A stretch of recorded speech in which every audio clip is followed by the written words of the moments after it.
the most auspicious day for the Indian College of Anesthesiologists, as I feel proud to see the very high standard of academic activities being conducted under the banner of the Indian College, and with the far-sighted vision of our dynamic President, Professor D. Radhakrishnan. Regular weekly webinars were being conducted involving the most experienced national and the international faculty which are their expert in their fields. I express my heartfelt congratulations for the successful completion of 100th webinar today and wish the whole team for the well-coordinated program and hard work. With my best wishes and blessings to you all for the future progress, I thank you very much.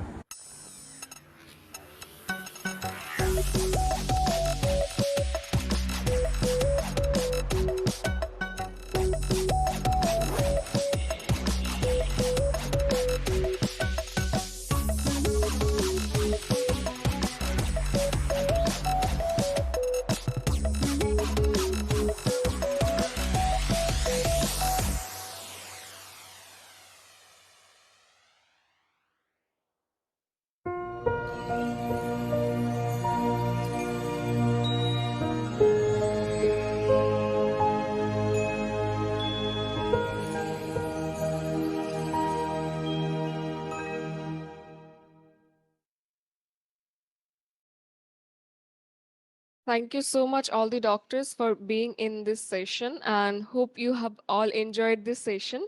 Now we'll start our panel discussion. For that, I would request all the doctors, if you want to share any question from your end, you can put it in the chat box.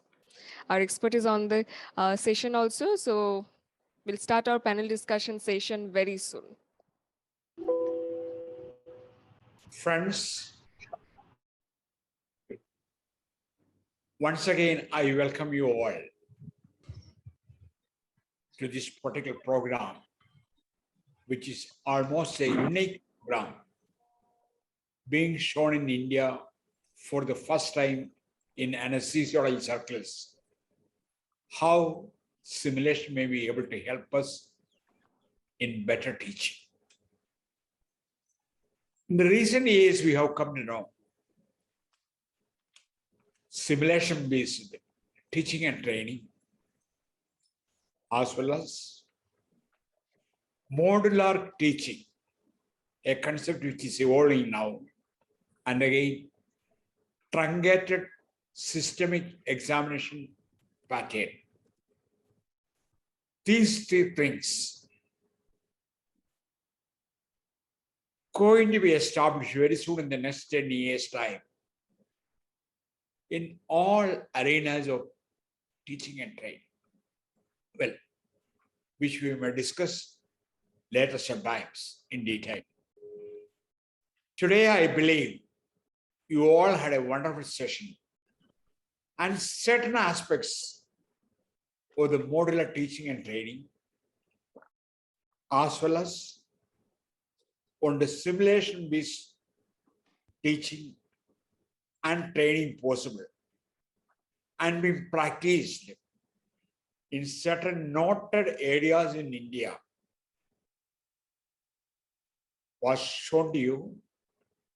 Unfortunately, we have only very few centers now, and hopefully in another 5-6 years' time, we will have more numbers of centers opening up, and almost all our students, as well as the faculty members who wants training.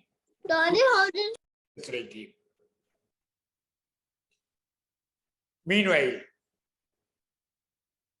the college will be doing all at its best to promote the simulation training, and will help you further and further to have this particular idea built into you and shown to you. Now, we discuss certain areas in the simulation-based training, and we'll open up the QA of what all happened in the 3 halls. I request Muralidhan to take out any chat box question which came up and answer with them moderators of the concerned halls. Over to you. Thank you, Dr. Radhakrishnan. I should congratulate the entire ICA team, especially you being the leader in this group, and Dr. Jayashree Sood, Dr. Baljit Singh, and Dr. Sanish with Dr. Belani with your input. This program has been developed, and I should say that we have hit a century. We have hit a century.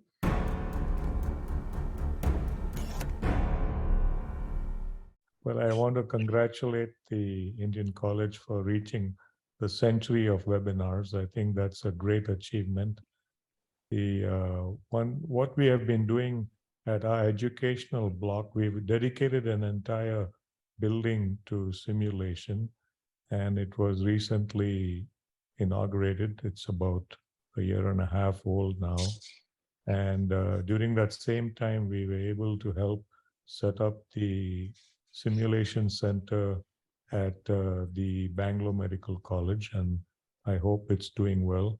We have been able to use this center not only for medical students, physicians, other trainees, but also for nursing staff, for paramedics, and pharmacy department, and anything associated with patient care. Everybody has an opportunity to use the simulation education block. We've had an important use for medical students, because medical students are the place where we can attract them to the field of anesthesiology.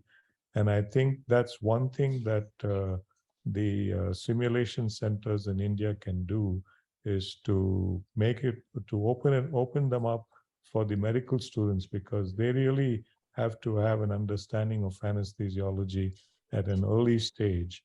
And the Educational Council of India should allow medical students to actually have a rotation in anesthesiology very compulsorily, and it should be hands-on, not like the way it is currently set up in medical schools.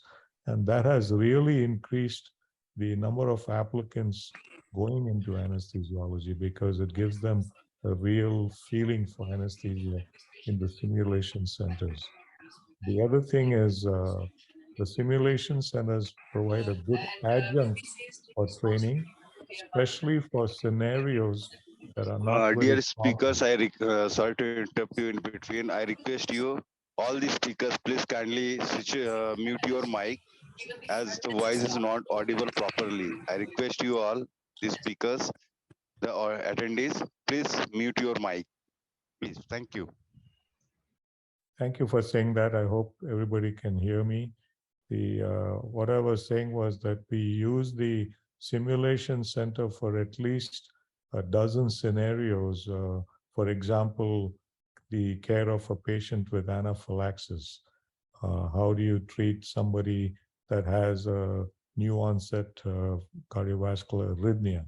How do you manage rapid bleeding in the OB suite? When do you institute the massive transfusion protocol? Things like that. So there are at least a dozen and more developing scenarios, and these are adjuncts to training, which can be done in the sim center, and then hopefully the knowledge base of all anesthesia and peri-anesthesia providers can be increased. So I think the college and the centers that have set up simulation divisions are doing the right thing. And I think it's headed in the right direction. So congratulations to you all. Thank you. Thank you. The speaker is Dr. Kumar Belani, who is our overseas director of the Indian College. And he is the overseas dean, looking after many, many aspects in the education, teaching, and training. Kumar Belani now works at Minnesota of United States. And anybody else would like to come in? Anything further?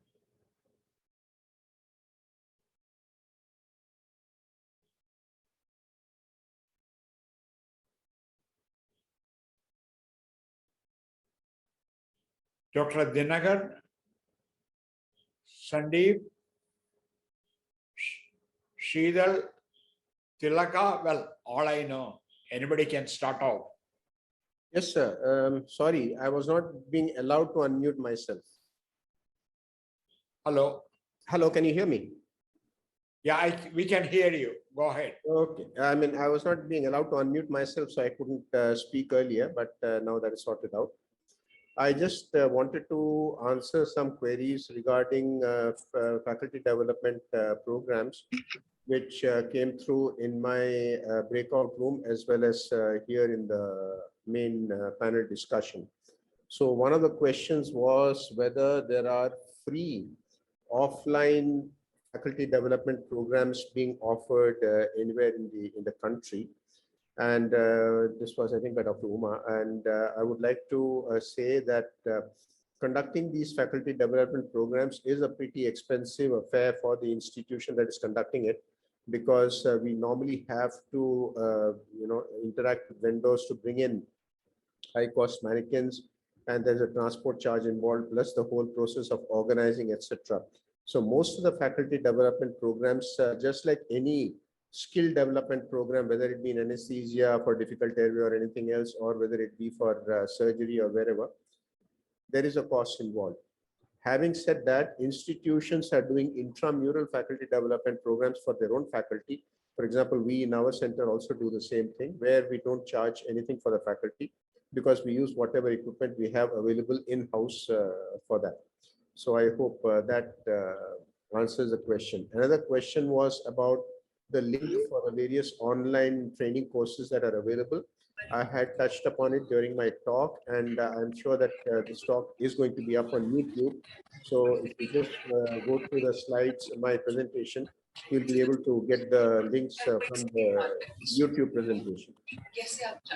The other question in the panel was by Dr. Padmaja, I think, who was asking if there are faculty development programs in this country, and a number of the institutions that have taken part in this particular panel discussion are conducting faculty development programs, as also the various the simulation associations like Registars, Society for Healthcare Simulation, etc. And again, this has been addressed in my talk, so I encourage Dr. Padmaja to just go through my talk on YouTube and you'll get your answer. Thank you so much. Thank you. Thank you for the response for some of the queries raised. And there's one question on dantrolene. Is it available in India? Anybody wants to take that question? Dr. Chavan, do you want to answer that? You administered 2 tablets of dantrolene to that patient who had malignant hyperthermia in the theater. Yes. Hello. Yes, sir. Yes, sir. Dr. Yeah, Chavan. am I audible? Yes, yes, yes. You are audible. Yeah. So we do have the dantrolene actually available in our center, because we do have all kind of high specialties, specialty kind of surgical interventions. And another thing for this beauty of simulation, where you usually use the tagged syringes for the different drugs. Okay.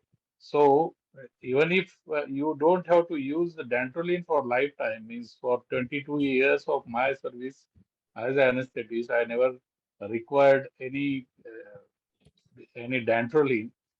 Even I have worked abroad, but fortunately, with God's grace, it never happened.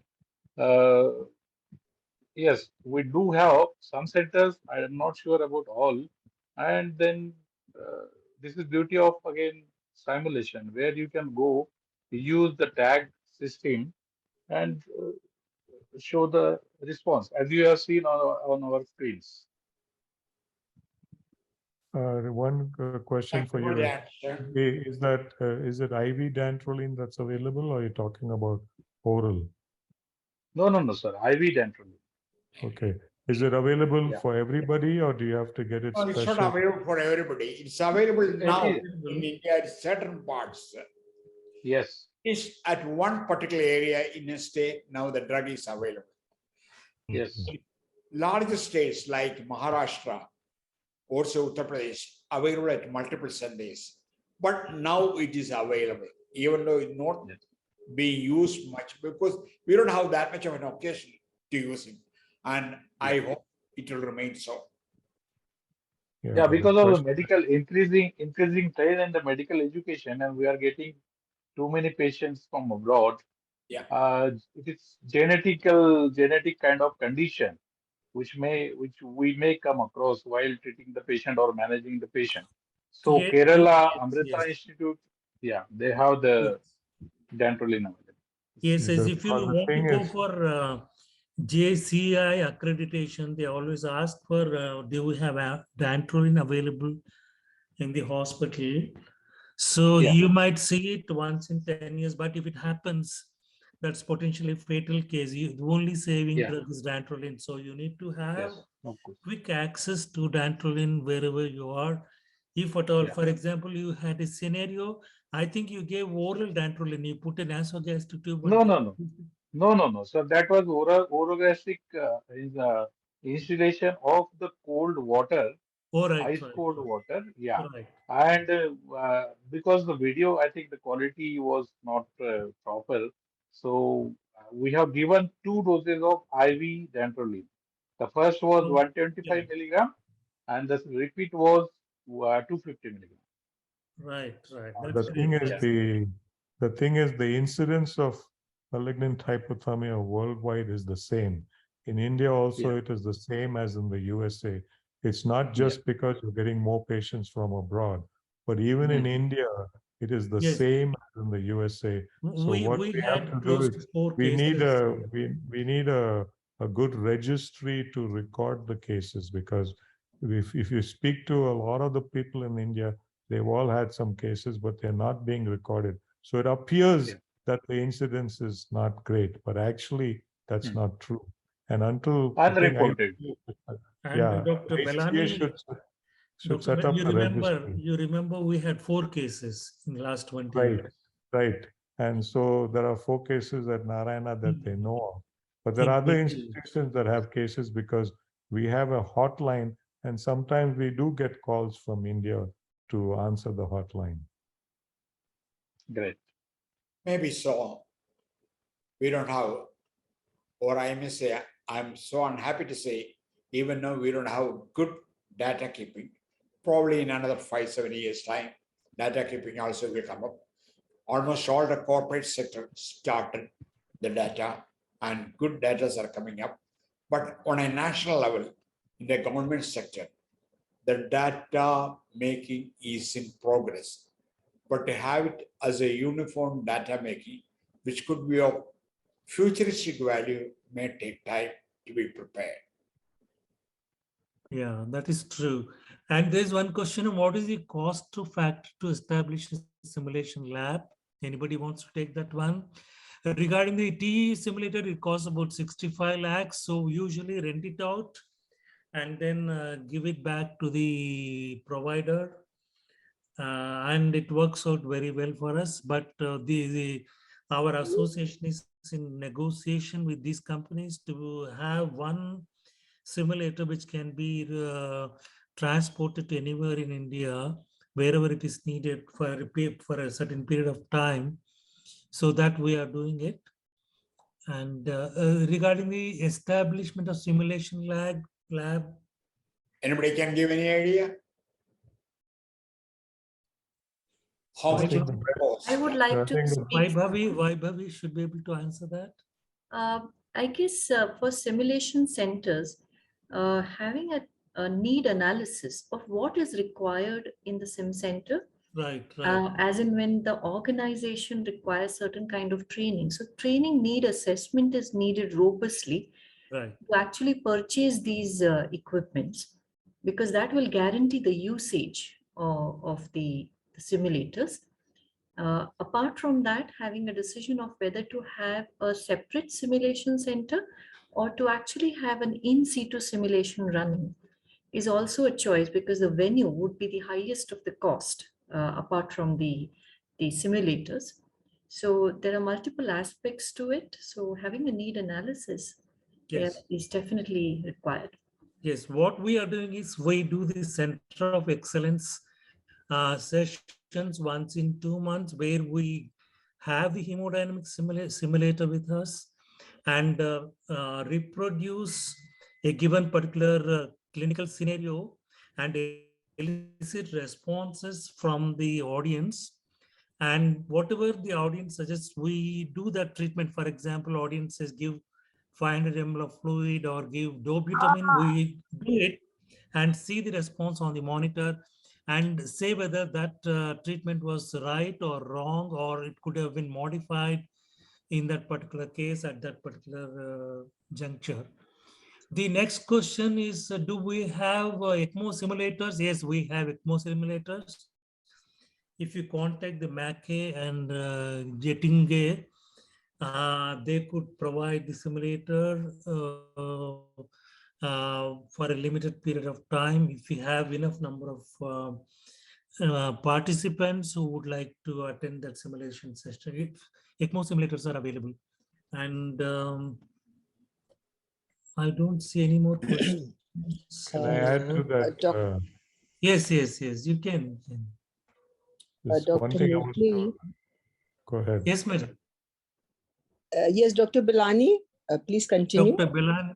Just wanted to add to the cost Dr. of the simulation. After that, Dr. The problem is that I think it's an institutional decision, because it's not just for anesthesiology, it's for every field. So the whole institution has to come together. It can be used for medical students, it can be used for physicians of different specialties, can be used for nursing staff, it can be used for people in the pharmaceutical, that pharmacies that work together with the physicians, it can be used by paramedics. So the entire, there has to be a separate structure that can come together, and all of these participants have to contribute. And then there has to be a working model where each one pays for the use of that center. And then it becomes financially feasible. Dr. Jayesh? Yes. Right. Once we talk about cost. Just had a yes, yes. No, I just wanted to know from the experts that for how long should the duration of this simulation training really be so that the clinically effective outcome increases or improves from the students, participants? Is there anything like that, some approximate duration? And would it be different for different procedures, like whether it's airway or whether it is BLS, the number of or the duration of the training program or the number of sessions they need to have? Indu? So I can take that, Dr. Jayashree. Yes, please. I think I did touch upon this in my talk. If you look at evidence-based, right now, there is absolutely no evidence to say how much training is required for any simulation facilitator to reach a specific level of competency.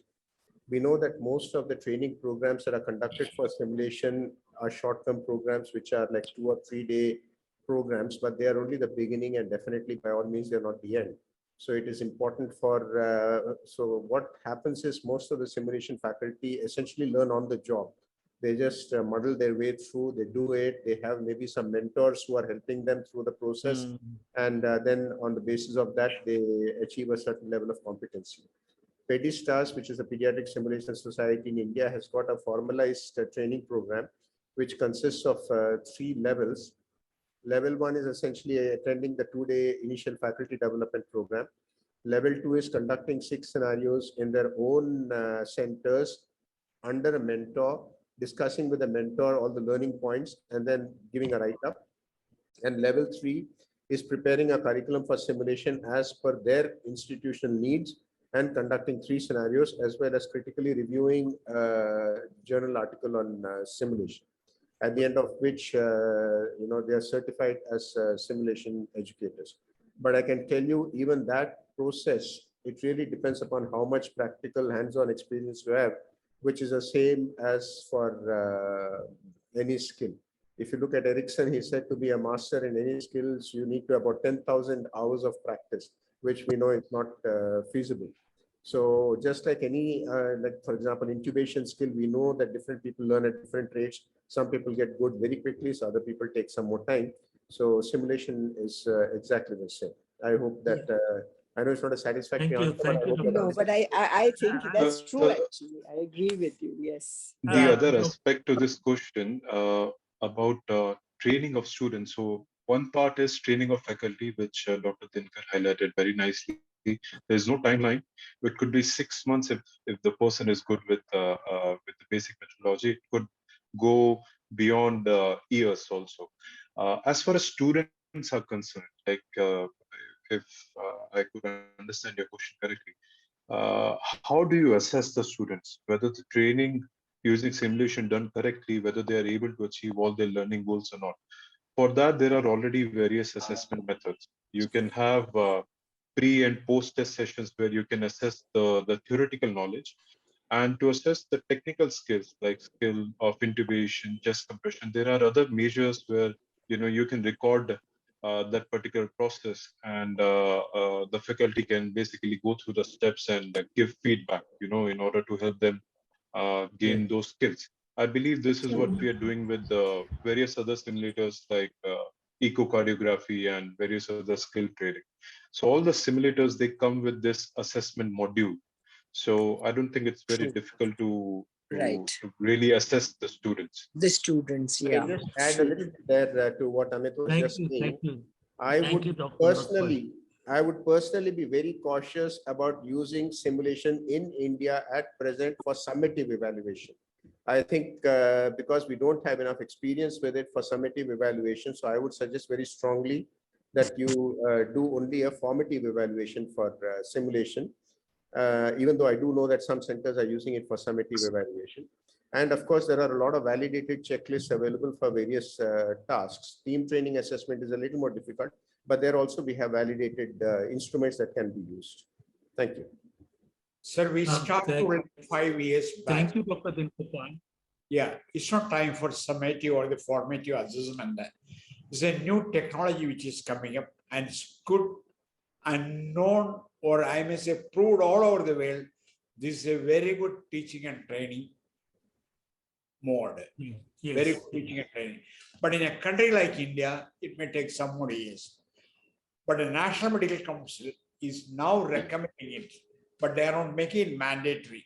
They are recommending it, this particular facility. But the cost involved in sitting a lab, well, most of the governments may not be able to approach to that particular level.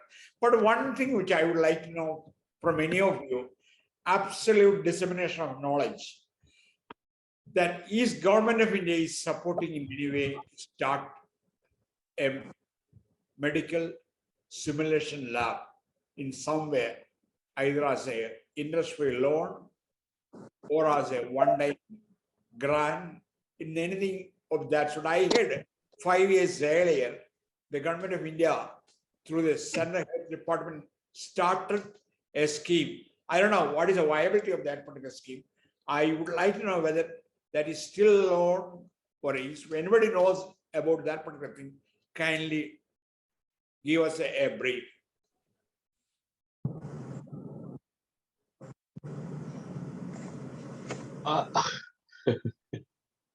Dr. L.D. Mishra wants to say something. Is it so?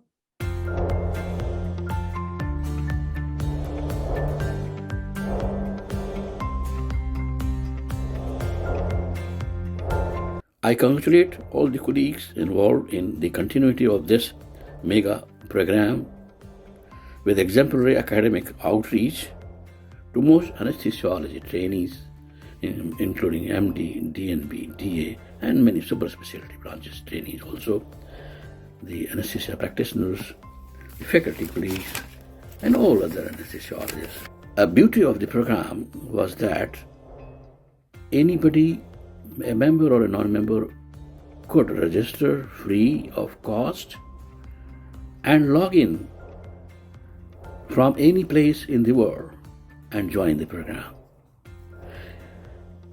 Even I too have been attending past 4 weekly programs online from my London residence, and even today I'm here in London itself. Jai Hind, Jai ICA.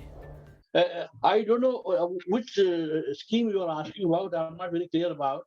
But what I know and what is being followed by the National Medical Council, earlier by Medical Council of India, was that in every medical institution governed by the NMC, there has to be medical teaching, medical education and training cell, or preferably a department, MET we call it. Every medical college which seeks recognition from the NMC has to have a MET department, that is medical education and training, wherein all teachers have to undergo 2 or 3 courses. First, starting with orientation to teaching and technology used in teaching, research and all, and then slowly they develop into further stages, and they are supposed to be trained in all aspects of faculty development, which is all aspects of teaching and training and research, which is what is faculty development for that matter. So faculty development is being taken, has already been taken by the NMC in full form. Problem is only those hospitals which are not having a medical college associated, and the faculty can join the nearby medical college, and these programs are paid, little payment, not much, 2 or 3 days programs, done almost every year once. Coming to about the simulation center, even this has become a must. If you want to seek recognition of your MBBS degree by the NMC, you will have to have a simulation center, not of 1 or 2 departments of the whole college, consisting of whole aspects of teaching, from anatomy to surgery to medicine to broad spectrum, broad specialties.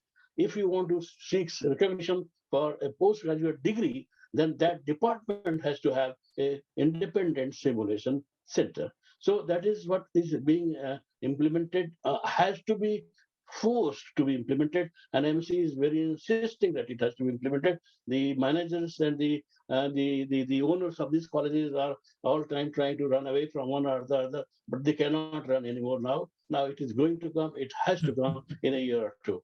So that aspect is on. Anybody who's interested can at least do these 2 things in any of the nearby medical college. Yes, large scale simulation center is required at at least at the capital level of each state. There can be in the leading institution of that state can have a large center simulation lab for all faculty and non-faculty, residents, doctors, everyone interested on certain amount of payment to learn and undergo this training. This can probably improve the things. Otherwise, things are already going on. Not that we don't have everything. We have many things going on in our colleges, and many more things are coming now. Dr. Thank you. Like to speak something. Like to speak, Giri? Venkatagiri and Dr. Tilaka, Dr. Meghna, please unmute and start your comment. Yes, Dr. Venkatagiri, please. Or Dr. Tilaka. Can I go, sir? Yeah, please. Yes, sir. First of all, I truly have to congratulate this entire team for such a seamless organization of the entire event. To the question of how simulation can become more popular is to first make the leadership understand the importance of simulation in making healthcare better. So instead of promoting simulation as a teaching and training tool to make better doctors, if simulation can be promoted as a tool for improving quality of healthcare and for improving patient safety, for improving outcomes, and showing financial benefits in terms of better insurance claims, better insurance coverage, that would actually help. I mean, though the ultimatum is there, and students only gain better by doing simulation. If we can Hello, I can't hear. Can you hear? So if one is, if we can make the leadership of each hospital understand the importance of simulation. Second is rightly pointed out in other discussions, currently for undergraduate training, simulation is mandatory. So unless simulation becomes mandatory for postgraduate training by making Medical Council of India or the National Board of Examination for DNP students, unless some step in that direction goes, There will be hospitals which will have simulation center, but for everybody uniformly to adapt simulation completely, such kind of mandatory regulations, I think definitely help. And thirdly, by recognizing that, yes, simulation is a very important tool, by associations like these, like for the 100th webinar, you have chosen simulation as an important topic. So you have actually paved the way already for simulation to be embraced by a lot of anesthesiologists, because this itself has made simulation a very hot topic today, and so many people have attended. So by doing all these things, I think simulation can do. Yeah, thank you, sir. Thank you for your comments. And Dr. Venkatagiri is available. Dr. Venkatagiri. Very good.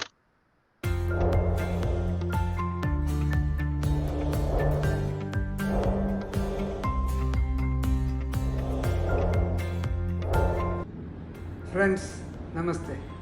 I'm happy that the ICA webinar is celebrating its centenary or 100th webinar today. It has really gained popularity, and every Wednesday people wait to look for ICA webinar. I congratulate the persons behind this, especially Dr. B. Radhakrishnan and Sanish and other office bearers ICA for this great achievement. Congratulations once again. I hope it will continue long and will be continuing for years to come. Thank you. Thank you, Giri. Certain things which you discussed. Thank you, Dr. Thank you. Thank you so much. Thank you. Government of India or the Thanks for National joining us. Commission wants certain Dr. improvement Meghna is there. training. And one of the recommendations is to have a simulation lab, but it may take some more time. Yeah.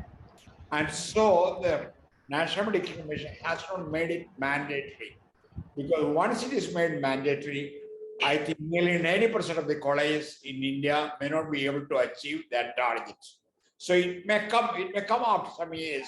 See, remember of 20 years back, what was the ultrasound training and the PNDT Act coming, and well, the whole confusion created. Now ultrasound machine and the use of ultrasound machine is almost becomes a regular thing in the theater as well as everywhere in the hospital. Only thing that you take the needed permission, that's all what is required.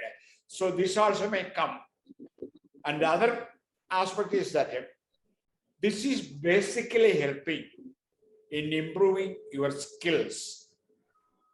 The so-called simulation-based teaching and training, because you may be able to learn the correct adaptive methods which you should follow in every particular procedure or in every way of thinking while clinical service is being carried out. Yeah. Yes, so yes. These are the things which we want. Anyway, I was not able to get the answer to the question from any of you, whether Government of India is funding or anybody else is funding internationally. Not as of now. As far as my experiences, I have not heard of any such projects from Government of India. So we have no support from the government per se as of now. I was hearing it 5 years earlier that the government is supporting, but it was only for a brief period of time. Any government supported it, who are all the beneficiaries, I don't know. And well, so we had a wonderful evening discussing certain aspects. So may I add a point in the end for all those who are new to simulation? Who is speaking? Please identify And this is yourself. Dr. Meghna and Dr. Ijaz here. So after being in the simulation lab for the last 5 years, what we have learned is that we do not need a simulation lab to start simulation training, because we've seen that low fidelity is not dependent on the management, but fidelity is dependent on the fidelity is dependent on the preparation that the faculty does towards the learning outcome. So I think even low-cost, low-fidelity simulators are as effective for mastery learning and team training, sir. So we can start teaching simulation-based training anywhere. We don't need a simulation lab, but of course, the NMC has its rules and protocols right now. But we could start simulation training right now. with the, you know, yeah. Thank you, Meghna, for saying that. In fact, we created a chest wall where a candidate can insert a chest tube in a simulated environment. I think Dr. Belani knows about it. Dr. Harman was here in the workshops. We created a virtual chest with ribs and pleura-like consistency material through which a candidate could pass the chest tube inside the pleural cavity in a virtual environment with low-cost models. Yeah. Dr. Belani is there? That's correct. That's correct. That was very well done. And We did that, actually, and it was highly appreciated. right. The other thing is the Indian Institute of Science in Bangalore is now making simulation technology, and it's available at affordable costs. Right. That is true. That is Thank you all for joining. I request Dr. Muralidhar Kanchi to give the formal thanks. Before I conclude, I would like to say we have a similar sort of session 4 weeks down, which is going to mark our 3rd year of webinars, because we have been doing Wednesday evening webinar for the last 2 years continuously, and we are entering on the 3rd year of our webinars on 13th of July, and Dr. Muralidhar Kanchi from Narayana Hospitals, Bangalore, will be the lead person who will be conducting the show on 30th July through our media. Over to you, Muralidhar. Thank you, Dr. Radhakrishnan, for a wonderful session. Thank you, Dr. Radhakrishnan, for this wonderful session. Thank you, Dr. Jayashree, Dr. Baljit, Dr. Sanish, Dr. Kumar Belani, the leaders in ICA, and thank you very much. I'm really delighted. As I said in the beginning, we have hit a century today, and the credit goes to all the participants and the leadership of ICA. And with this, I would like to thank everyone who have participated.